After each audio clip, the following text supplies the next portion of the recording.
I remember I was flying into Omaha, and the weather was getting pretty low. And as I'm flying this approach, I get down to the lowest point that I can go, and I realized I can't get into this airport. And I said, I'm going missed. It means I'm going around, and I'm just going to go to another airport because this isn't going to work. And I realized after that the airplanes that were behind me were listening to that on the radio, and they said, if that freight dog doesn't get in, we're not getting in either. And they started diverting. So there is a bit of a critical nature, and I think there's an expectation that if we can't do it, nobody can. So I would have been about 23 years old when I was hired at a Metroliner, and prior to that I was a scenic tour pilot. It was like life on summer vacation. So Arizona was fantastic. I've seen enough of the Grand Canyon for 1,000 lifetimes. But it was a real eye-opener, and those IFR skills really had to come back to me because I had been out of the IFR system for so many years that that was tough. It was tough, and it was the deep end. So I went from flying in great weather, fantastic conditions. I got hired to fly a turboprop, twin-engine turboprop called a Beech 99 for a company called Metroliner, and they based me in Buffalo, New York. Flying boxes, the company is not as concerned about comforts, and autopilot is one of those comforts. So autopilots do enhance safety a little bit, but they train us to fly by ourselves without it. So most of the aircraft I flew did not have autopilots, or if they did, they were very rudimentary autopilots.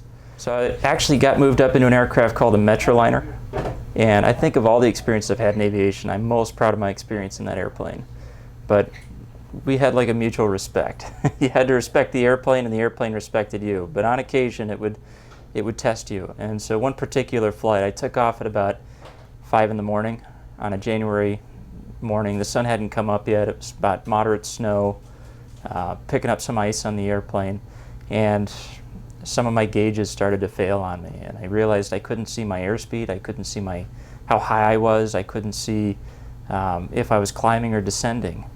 And so I just had to rely on, okay, if I set this power and I point in this direction, that I should keep climbing. And luckily I was able to come out the top of the clouds and see where I was, but I had to come back. So ATC was a significant help in doing that. But that was a big eye-opener for me as well, because you have to start thinking outside the box to be able to solve these problems. It is. The more things you come across in aviation, the more you realize whatever it is, it's not a big deal. As long as you've got 2 wings and you're moving forward, then you can fly the airplane. That's all that matters.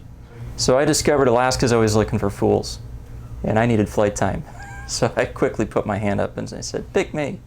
And so they ended up stationing me out in Bethel for a couple months, and I flew as a co-pilot on a Caravan. And so we moved people and boxes. So on one side of the airplane you might have a row of people, then you put up a net, you'd have boxes on the other side. And it could be anything from bullets and gasoline down to birthday cakes and pizzas. So I was the pizza delivery guy out of Bethel, Alaska. And then for a couple months I moved up to Barrow and did the same thing. Barrow's the furthest north point in the state. Ooh, how was that? Chilly. Surprisingly, Alaska's weather is actually pretty stable. It's just lousy all the time.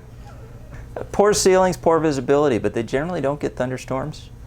So it's a lot of IFR flying.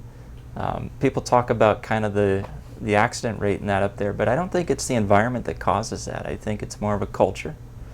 But I know the FAA and NTSB is working pretty hard to change that. And I know things have been improving year after year, so glad to see we're moving in the right direction with that. Please.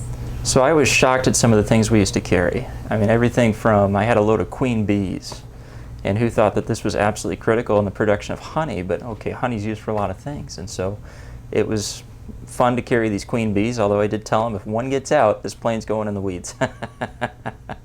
I'm not flying with bees that are getting out of these crates, okay? But I also flew radioactive material out of Ottawa, and so we would fly up to Ottawa with a Metroliner, pick up these 5 barrels of sodium molybdate. Then we'd fly to Syracuse, clear customs, and we'd take it to St. Louis. The real magic happens overnight. So I drop off these kegs in the morning.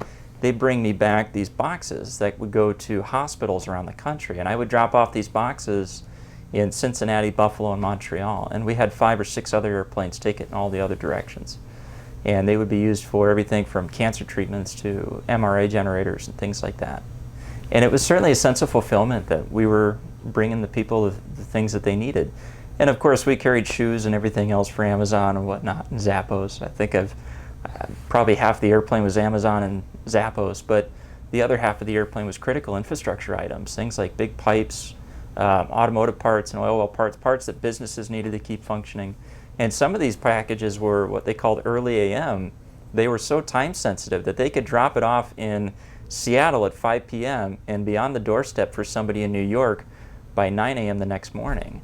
And so that box was really moving nonstop through the night, and it had a deadline to meet. And it was always good to see that we were part of making that happen.